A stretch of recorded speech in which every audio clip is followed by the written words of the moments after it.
बिस्मिल्लाहिर्रहमानिर्रहीम। अस्सलाम वालेकुम। सोशल मीडिया पे आपने देखा होगा कि एक क्लिप बड़ा वायरल हो रहा है और उस पर ट्वीट्स भी आ रही हैं, उस पर बहस भी चल रही है, मुख्तलिफ साफ़ी अपने तजिए भी पेश कर रहे हैं। वो क्लिप है फवाद चौधरी साहब का कि काशिफ़ अब्बासी साहब के प्रोग्राम में जब उनसे बच्चों के बारे में पूछा गया दौरान क़ैद, तो उनकी आंखों में आंसू आ गए और वो रोने लगे। ये लम्हा वाकई किसी बाप के लिए इंतहाई गमज़दा होता है कि बच्चों का ख़्याल आ जाए और फिर वो ख़ुद इस तकलीफ़ में हो, तो बच्चों की तकलीफ़ का ज़्यादा उसको एहसास होता है। मैं आज बात करने वाला इस बात पर नहीं हूँ कि उनके आंसू कैसे थे या कैसे नहीं थे। जो इसको लेकर सोशल मीडिया पर जो तहरीक इंसाफ़ के कारकुनान हैं, वो अजीब किस्म की हिजान अंगेज़ी बर्पा करने की कोशिश कर रहे हैं और हुकूमत को इस बिहाफ़ पर तनक़ीद का निशाना बना रहे हैं। किसी को गिरफ़्तार करना या न करना, इस बारे में आपकी राय हो सकती है कि आपने इसको गिरफ़्तार सही किया या गलत किया, लेकिन इसको बुनियाद बनाकर आप ये कहें कि आप गलत कर रहे हैं, ऐसा नहीं करना चाहिए था, तो मैं उनको याद दिलाना चाहता हूँ कि आपने क्या किया। यह मैं आप लोगों को ये बताना चाहता हूँ कि लीडर, ओरिजिनल लीडर क्या होता है। मिसाल के तौर पर ज़ुल्फ़िकार अली भुट्टो मरहूम लीडर थे। मेरा उनसे नज़रियाती इख्तिलाफ़ ज़रूर है, मैं उनके नज़रियात से इत्तेफ़ाक बिल्कुल नहीं करता, लेकिन जब उनको फांसी की सज़ा सुनाई गई तो आप ख़ुद सोचें कि उनके बच्चों पर क्या गुज़री होगी कि जब बच्चों को ये पता चला होगा कि उनके वालिद को चंद घंटों बाद या चंद दिनों बाद फांसी पर लटकाया जाएगा। यानी उस वक़्त हमारे ज़हन में उनके बारे में कोई ख़्याल नहीं आता। वो तो चलो दूर की बात हो गई। आप ये सोचें, इमरान ख़ान वो वाहिद लीडर हैं कि जिन्होंने कभी कैद व बंद की सोबतें बर्दाश्त नहीं की हैं। मैं लीडर इस वजह से इमरान ख़ान को नहीं कहता, मैं उनको लीडर नहीं मानता। वजह यही है कि उन्होंने कभी जेल देखी नहीं है, उनको क्या पता जेल कैसी होती है। इस वजह से जब अपने दौरे हुकूमत में उन्होंने मुखालफिन को जेल में डाला तो उन पर तरह तरह के जुल्म भी किए। मैं उसकी दास्तान भी आपको सुनाता हूँ। तो जिस आदमी ने ख़ुद जेल में नहीं गुजारे, अब वो अपने जेल के बारे में वो कैसे चीज़ों को जानता है। और यहाँ पर फवाद चौधरी साहब सिर्फ 3 दिन जेल में रहे और उनके आंसू निकल आए। आप इनकी पूरी पार्टी को देखें। शहबाज गिल 27 दिन जेल में रहे, बाद में उनकी हालत आप देखें, मुंह से एक लफ्ज़ अब वो नहीं बोलते। आप आदम सिवाती साहब तो जेल में गए, हाँ, उनको जब पकड़ा गया 1 दिन या 2 दिन जेल में रहे, अब उनकी हालत आप मुलाहज़ा करें, वो भी बोलने के काबिल नहीं है। शेख रशीद साहब आज दूसरा दिन है कि वो गिरफ़्तार हैं और उनकी हालत भी देखने वाली नहीं है। मेरे कहने का मतलब है कि वो भी इस चीज़ को बर्दाश्त नहीं कर पा रहे हैं। तो आप इनकी लीडरशिप को देखें, जो गिरफ़्तार हुई उनकी हालत कैसी है, और आप दूसरी पार्टियों को देखें। नवाज शरीफ साहब को तकरीबन 375 दिन जेल में रखा गया और इसी तरह मरीम नवाज साहबा को 158 दिन जेल में रखा गया और उनको गिरफ़्तार दोनों को इकट्ठा किया। उनको पता था कि हम पाकिस्तान में जाएंगे तो हमारी गिरफ़्तारी हो जाएगी, उसके बावजूद वह पाकिस्तान में आए और बाप बेटी को इकट्ठा गिरफ़्तार किया गया। फिर उनको एक अलग अलग सेल में रखा गया। और मरीम नवाज़ साहबा तो ये बतलाती हैं कि जहाँ उनकी हाजत पूरी करने की जगह वहाँ पर तो 3 फुट की दीवार भी नहीं थी, तो वो अपना दुपट्टा लटका कर वहाँ पर अपना काम करती थी। यानी इस तरह के उनके साथ सलूक रवा रखा गया। एक छोटे से सेल में उनके बंद रखा गया है और ये मज़ालिम तो इनके साथ हुए नहीं हैं। ख्वाजा साद रफ़ीक साहब को जेल में रखा गया है, 642 दिन तो उनको जेल में रखा गया है। वैसे तो पूरी जो टॉप की लीडरशिप है नून लीग की, उनको सबको इस तरह जेल में रखा गया है।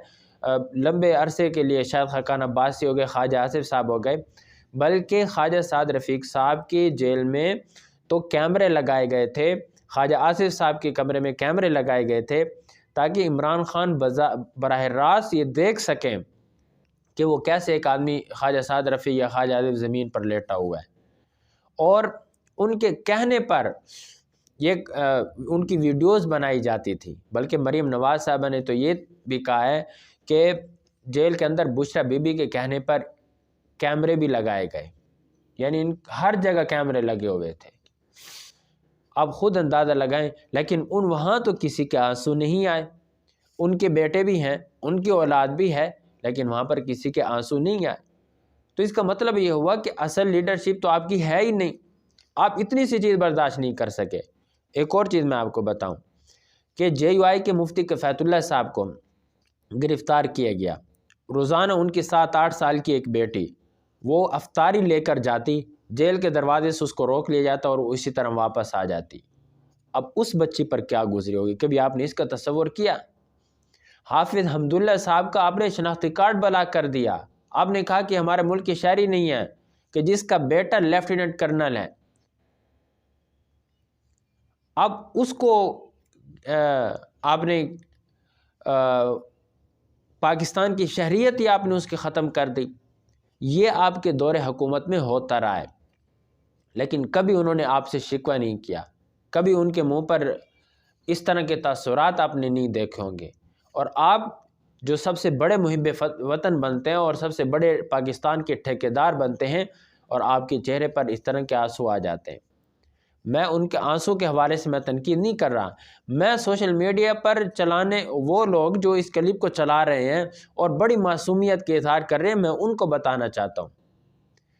ابھی پشاور میں سانحہ ہوا، اتنے زیادہ لوگ شہید ہو گئے، اور اسی رات زمان پارک پر وہیں کے لوگ ڈانس کر رہے ہیں اور گانا چلا کر ڈانس کر رہے ہیں، اور ان کو احساس ہی نہیں کہ انہی کے صوبے کے لوگ شہید ہو گئے ہیں۔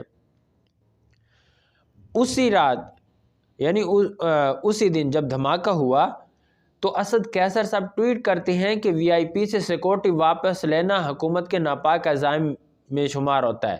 یعنی وہ ان کو اپنی سیکورٹی کی تو فکر ہے، لیکن ان کو وہاں شہید ہونے والوں کی کوئی فکر نہیں ہے۔